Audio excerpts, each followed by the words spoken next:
Le SEMCA, c'est un parcours qu'on mène avec différents professionnels. Et une grande souplesse en fait de ce personnel.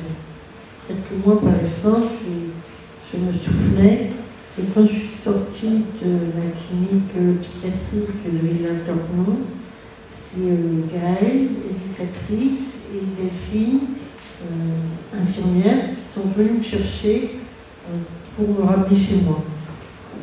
Même si dans la clinique, il y avait eu déjà l'assistante sociale, des infirmiers qui avaient préparé, parce que j'étais restée plus d'1 an hospitalisée. Et puis pour moi qui ont des troubles psychiques, dits bipolaires, passer d'un endroit à l'autre est toujours difficile. Et donc ça m'avait fait, ça m'avait déjà rassurée.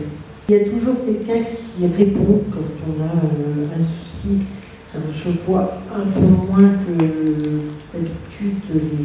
Je sais que je peux téléphoner dès qu'il y a quelque chose que je ne comprends pas, sur le côté administratif ou autre. Donc c'est un parcours qui est vraiment très encadré avec des professionnels. Alors vous êtes accompagné par le SAMSA. À quel besoin ça répondait? Qu'est-ce qui vous a... C'est pas moi qui choisis le SAMSA, c'est ma créatrice qui a eu l'original de mettre en pratique ce projet de mettre en relation avec le SAMSA.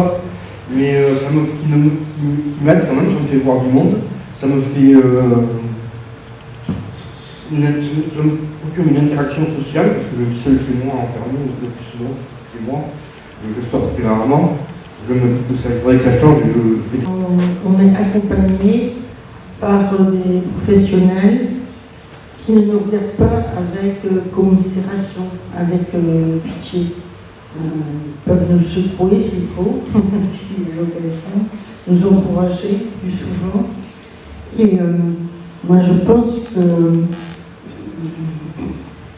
je crois que c'était le but du film aussi, je crois qu'il faut faire admettre, plus qu'elle n'est admise, la santé mentale en France, admise, voilà, qu'on n'est pas des lieux ou autres. Et moi, je pense que ce type de structure, ça aide. Et ça nous permet je pense que ça permet vraiment d'avoir un regard, disons, neutre par rapport à notre pathologie. Ça nous aide. Au SAMSA, la coordination se fait de manière quotidienne. Donc les équipes ont très souvent, que ce soit par le biais des appels téléphoniques, des mails, tous les partenaires du soin, les partenaires du social, les mandataires surtout. Et il y a aussi beaucoup de réunions qui se font. Et je pense que c'est très important, les réunions de synthèse régulièrement pour pouvoir échanger autour de situations diverses et variées. Et voilà, c'est comme ça que ça se fait au quotidien comme ça. Au club. C'est parce qu'ils nous obligent à les poser.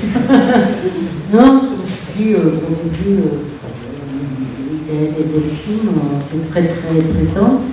Et puis un jour, je prenais le café avec Delphine et elle me dit, vous savez, petit à petit, vous aurez moins besoin de nous. Moi j'étais choquée. Je lui ai dit, mais j'ai encore besoin. Mais bon, tu vois, quand on a discuté avec les différents intervenants du SAMSA, des intervenants d'ailleurs, féminins, sur le fait que ça ne voulait pas me dire qu'on allait me jeter dehors, que ci, que ça. J'avais peur de ça.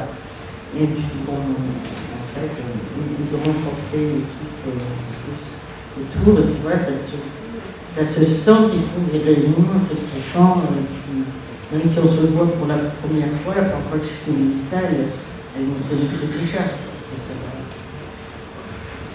Les personnes qu'on accompagne dans une orientation, qui est valable 3 ans, renouvelable à certains moments, suivant le projet de la personne. Alors, effectivement, notre travail, notre gros outil de travail, c'est le lien. Et moi, j'aime à dire quand même que, enfin, c'est une phrase que je vais reprendre d'une personne que j'ai accompagnée qui m'a dit, en fait, on a créé du lien, on a appris à avancer ensemble, mais on apprend aussi dans l'accompagnement à se séparer. C'est-à-dire que notre but premier, c'est d'ouvrir sur sur la cité, pardon, sur le droit commun. Et donc, effectivement, c'est aussi apprendre à se séparer et à permettre à toutes les personnes qu'on accompagne d'arriver à trouver des moyens, des clés pour vivre en autonomie et au mieux avec les difficultés qu'ils traversent au quotidien. Et donc voilà, effectivement, c'est apprendre à faire sans. Nous, on est vraiment au SAMSA avec la personne au centre de son projet. On a un outil qui est une période d'évaluation qui se déroule à peu près sur 3 mois où chaque professionnel, chaque corps de métier travaille à l'élaboration d'un plan d'accompagnement et c'est vraiment avec les objectifs de la personne. Alors effectivement, nous, avec notre regard professionnel, on peut essayer de proposer, mais c'est à eux de disposer de notre accompagnement. C'est la personne qui détermine ses axes de travail, ses objectifs, que l'on peut effectivement proposer d'autres pistes, et c'est également elle qui priorise les domaines dans lesquels elle souhaite intervenir et que l'on intervienne ensuite avec elle. Je crois qu'effectivement, vous avez bien dit qu'on a des sujets et que le but des structures, c'est de nous accompagner vers l'accomplissement d'un fait qu'on puisse, à la fin, ne plus forcément avoir besoin de tout ce qui nous épaie. Reprendre la question de l'édifice.